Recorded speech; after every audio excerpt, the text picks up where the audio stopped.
Halo semuanya, selamat datang di channel Autodriver. Setelah menghadirkan BMW i8 dan juga i3 beberapa waktu lalu, dan memang secara global produksi itu di stop, tidak lagi dijual di secara global maupun Indonesia, dan BMW mengeluarkan model terbarunya di era terbaru mobil listriknya, nomenklatur barunya yaitu i4. Dan i4 sendiri sudah ada di sebelah saya, dan mobil ini bakal meluncur di ajang Gias 2022 tentunya untuk pasar Indonesia. Lantas seperti apa mobilnya, seperti apa fitur yang diusungnya, seperti apa motor listrik serta baterai dan jarak tempuhnya, ikuti terus video ini.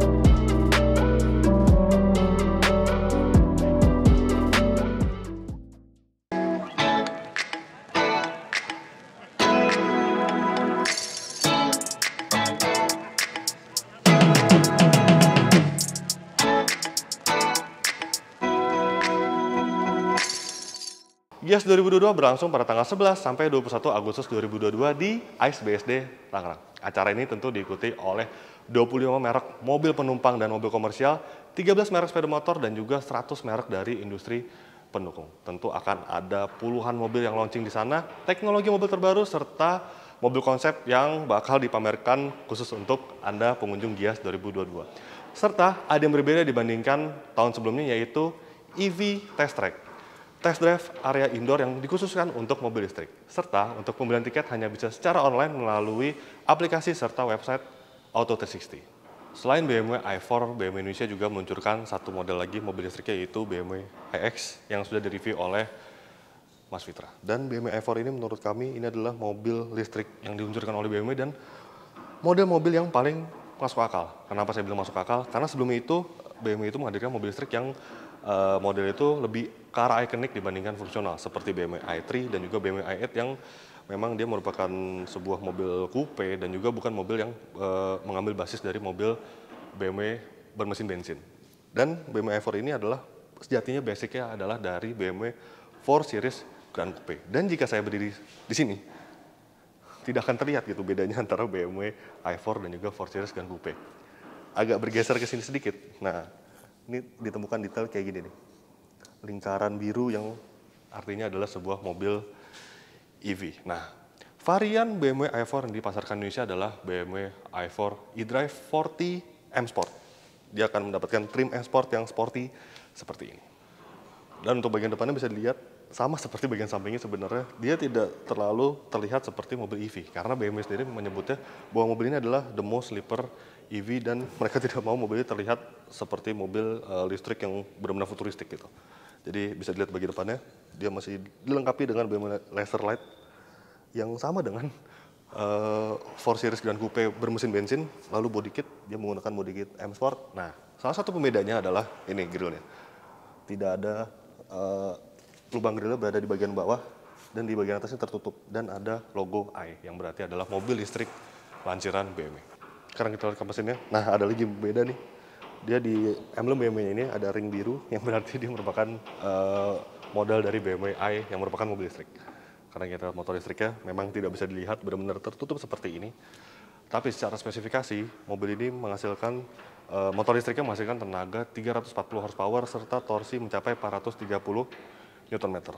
Nah, baterainya sendiri dia berkapasitas 80,7 kWh dan istimewanya saat ini BMW i4 adalah mobil listrik dengan jarak tempuh terjauh. Berdasarkan klaim dari BMW, mobil ini mampu menempuh jarak 590 km dalam sekali pengisian daya penuh. Oke, sekarang kita ke bagian sampingnya. Nah, sekarang ini dia tampilan sampingnya seperti ini ya, karena memang dia mengambil basis dari BMW 4 Series Grand Coupe. Dan karena ini merupakan trim M Sport, dan terdapat emblem M di bagian sini.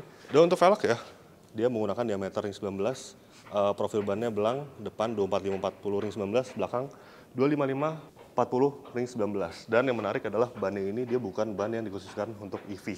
Jadi ini ban biasa, Hankook Ventus S1 Evo 3. Dan warna yang diusung di mobil ini benar-benar sporty ya. Warnanya, kodenya adalah Tanzanite Blue. Lalu kita lihat juga untuk bagian belakangnya, karena dia sebuah Grand Coupe, dia melandai seperti ini. Dan keempat pintunya frameless tentunya. Frameless untuk bagian depan, dan bagian belakangnya juga frameless. Dan di sini, ini adalah tempat pengisian dayanya. Dan seperti biasa, AC untuk charging biasa, dan ada DC charging untuk fast charging. Dan setiap pembelian BMW i4, Anda akan mendapatkan wall charging yang diinstalasi di rumah Anda, dan untuk kapasitasnya mencapai 22.000 watt.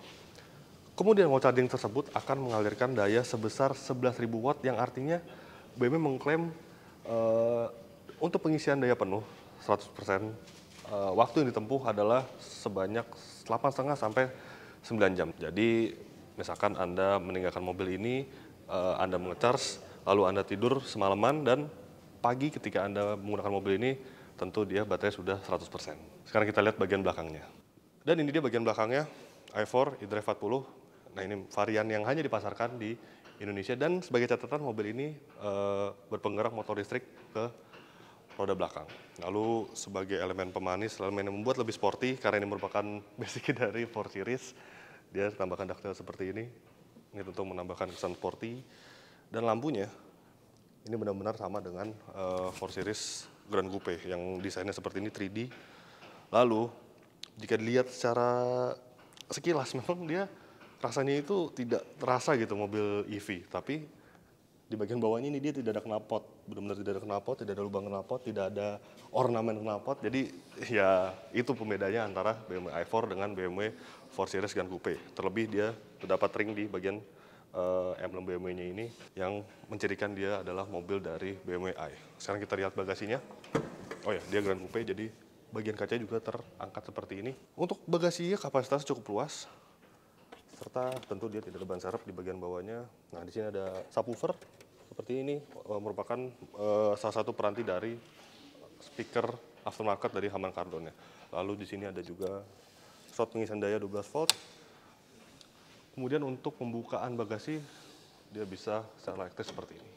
Sekarang kita lihat bagian dalamnya.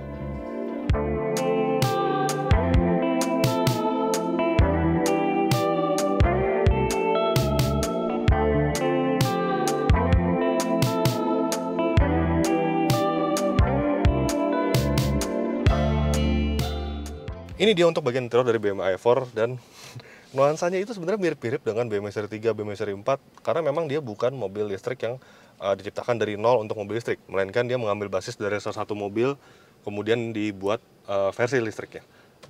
Tapi salah satu yang membedakan adalah ini dia, layar entertainment dan instrumen kasarnya ini dibuat menyatu. Ini adalah desain terbaru dari BMW, dan sudah ditemukan di BMW i4 dan juga di BMW iX. Nantinya mungkin dimulai dari BMW seri 7 terlebih dahulu, desainnya akan seperti ini. Desain instrumen kasar dan sistem entertainmentnya dibuat menyambung seperti ini. Serta dia sudah menganut sistem terbaru BMW iDrive terbaru, yaitu BMW iDrive Operating System ke-8 atau generasi ke-8, latest generation. Dan untuk menunya sendiri sebenarnya agak mirip dibandingkan BMW iDrive OS 7, tapi dia dibuat lebih simpel gitu loh. Dia tampilan seperti ini, banyak pilihannya. Kalau yang generasi ke-7 itu dia digeser-geser ke samping, ini seperti tampak seperti sebuah tablet gitu loh. Jadi lebih gampang mengoperasikannya, lebih UI-nya lebih baik. Untuk menu sendiri sih sebenarnya mirip Android Auto, Apple CarPlay, radio, telepon, navigasi, charging. Nah, charging ini cukup menarik. Dia bisa mengatur departure plane. Jadi ketika Anda melakukan pengisian daya mobil ini, Anda bisa men-set jam berapa Anda mau berangkat, lalu AC limit, atau Anda bisa melimitasi berapa daya ketika Anda melakukan pengisian daya di mobil ini. Charging target, ketika Anda melakukan pengisian daya mobil ini, ya berapa persen yang mau Anda set saat setelah pengisian daya. Setelah menggunakan mobil, bisa 100%, bisa 80%, 90%, dan sebagainya. Lalu menu-menu lainnya seperti live vehicle. Nah, ini menarik karena jika di comfort, di sport menurut saya, dia itu berubah tampilannya Nah, ini ada torsinya, dia menampilkan torsi berapa Nm, berapa horsepower. Lalu ini seperti putaran mesin, tapi ini sepertinya dia eh, persentase dari motor listriknya berapa, dan ini suhu motor listriknya. Lalu ke bagian lainnya, sistem setting, ini setting pengaturan biasa, pengaturan kendaraan, interlighting, owner's handbook, message, climate control, semuanya masih sama sebenarnya dibandingkan generasi sebelumnya. Ini cukup menarik. Lalu juga Apple CarPlay dan Android Auto-nya dia bisa dikoneksikan secara wireless seperti BMW terdahulu. Kemudian instrumen cluster juga dia desainnya berbeda dibandingkan model biasa, model BMW seri bermesin bensin, bukan BMW i. Tapi ada satu yang saya sebenarnya kurang srek di mobil ini adalah sama seperti generasi sebelumnya gitu. Sama seperti model bensinnya, dia itu untuk pengaturan desain dari instrumen clusternya ini sebenarnya agak monoton gitu loh. Sebenarnya udah cukup baik di sini. Dia desainnya berubahnya lebih deep gitu loh dibandingkan kalau di BMW seri 3, seri 4, seri 5 generasi terbaru itu dia yang berubah ketika memindahkan mode berkendara itu hanya berubah warna samping speedometer dan tachometer saja. Ini grafisnya lebih berubah, tetapi tidak semenarik milik Mercedes-Benz menurut saya. Dan dia benar-benar desain instrumen clusternya ini mengikuti mode berkendara, jadi tidak bisa diatur secara individual, secara mood Anda gitu, mood Anda pengen yang ini nggak bisa jadi. Kemudian untuk bagian tengah ini dia lebih simpel dibandingkan model mobil BMW mesin bensin.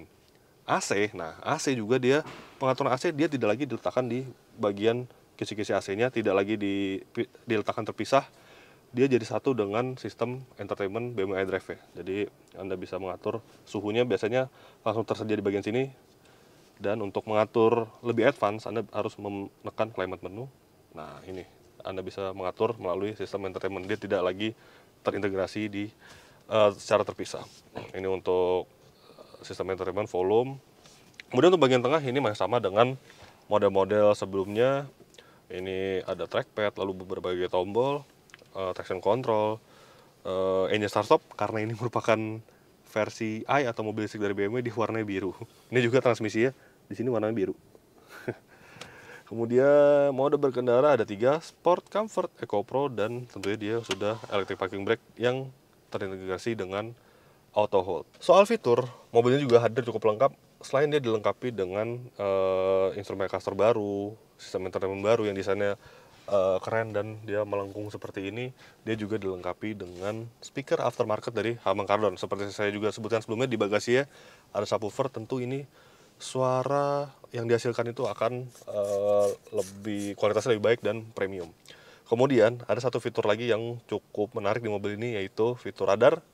Dia ada blind spot monitoring dan dia juga ada adaptive cruise control. Yes, akhirnya mobil BMW yang bukan mobil high end, bukan mobil yang flagship, tersedia juga fitur adaptive cruise control. Nice. Lalu untuk jok dia warnanya seperti ini. Ini warna khas BMW sebenarnya. Ini sudah banyak ditemukan di mobil lainnya. Kemudian untuk setir dia karena merupakan varian M Sport, dia setir M Sport seperti ini yang terkenal dengan genggaman yang enak. Jadi kulitnya ini bahannya benar-benar enak untuk digenggam gitu. Tapi karena ini merupakan versi i, dia tidak dilengkapi dengan pedal shift, nggak ada. Karena pedal shift tidak terlalu berguna kecuali untuk regenerative braking. Tapi saya kurang mengerti sistem regenerative braking dari mobil BMW itu seperti apa. Apakah bisa di-set melalui sistem entertainmentnya atau pengaturan kendaraannya. Nanti kita akan tes setelah mobil ini kami tes dalam jangka panjang. Kemudian untuk posisi duduk, tinggi saya 177 cm dan tentu ini BMW terkenal dengan tingkat fun to drive yang tinggi, tentu tidak akan menjadi masalah. Bisa tilt dan teleskopis secara luasa, lalu maju mundur secara elektrik, dan juga ada memory seat untuk bagian kanan tetapi tidak untuk bagian kiri. Nah, tidak ada bagian kirinya. Lalu dia juga dilengkapi dengan sport seat. Kemudian ya, sunroof. Nah, i4 dilengkapi dengan sunroof, bukan atap panoramik, tapi sunroof ini dimensi cukup besar. Kita buka. Nah, dimensi cukup besar. Dan yang menarik, mobil ini untuk penutup sunroof ini dia bisa dilakukan secara otomatis. Jadi bukan menggunakan tangan seperti itu. Kemudian Kita cek lagi bagian lainnya. Bagian tengah ini ada konsol tengah untuk menyimpan, ada 2 buah cup holder, charging slot 12 volt, dan ada USB tipe biasa, ini bukan Type-C karena bagian USB Type-C ada di bagian sini. Nah, ini yang istimewa dari BMW, jadi ketika Anda tidak membawa kabel Type-C, Anda bisa pakai kabel biasa. Ketika Anda tidak bawa kabel biasa, Anda bisa menggunakan Type-C. Center konsolnya cukup besar, dan di bagian sini terdapat wireless charging yang berguna ketika Anda membawa smartphone yang sudah support wireless charging. Anda tinggal meletakkan di bagian sini. Oke, kita lihat bagian belakangnya. Ini dia bagian belakang dari BMW i4, dan ya karena dia merupakan seri genap dari BMW i4. Nah, artinya dia adalah mobil yang sporty dibandingkan mobil yang lebih fungsional, karena memang BMW i4, BMW yang seri genap itu karakteristiknya lebih sporty. Jadi ketika Anda membeli mobil ini, tentu tempat terbaik adalah di sini, di balik kemudi. Tapi tidak apa-apa, karena di bangku baris kedua ini masih fungsional sebenarnya. Memang untuk tinggi saya yang 177 cm, bisa dilihat kaki saya tidak tersangga sama sekali, dan untuk bagian lantai itu agak tinggi memang. Tapi untuk ruang kaki dia masih cukup lah ini. Lalu untuk bagian atap ya masih ada space, tapi memang sedikit lagi terpentok. Lalu kita lihat bagian lainnya. Fitur dia dilengkapi dengan double blower, tapi memang dia tidak bisa diatur secara individual untuk besar anginnya, hanya suhunya saja, dan ini untuk mematikan. Lalu ada 2 buah USB Type-C. Kemudian bagian tengah terdapat armrest, dan ada 2 buah cup holder di bagian tengahnya. Dan mobil ini memang sayangnya karena memang dia tidak dikembangkan dari nol khusus untuk mobil listrik, jadi dia masih ada channel seperti ini. Yang tadinya kalau di mobil biasa, di mobil bermesin bensin, dia itu untuk misalkan kopel, cross joint, lalu juga knalpot. Sebenarnya di mobil listrik itu bisa dihilangkan ini. Tentu dia akan menghasilkan ruang yang lebih luas di bagian kabinnya.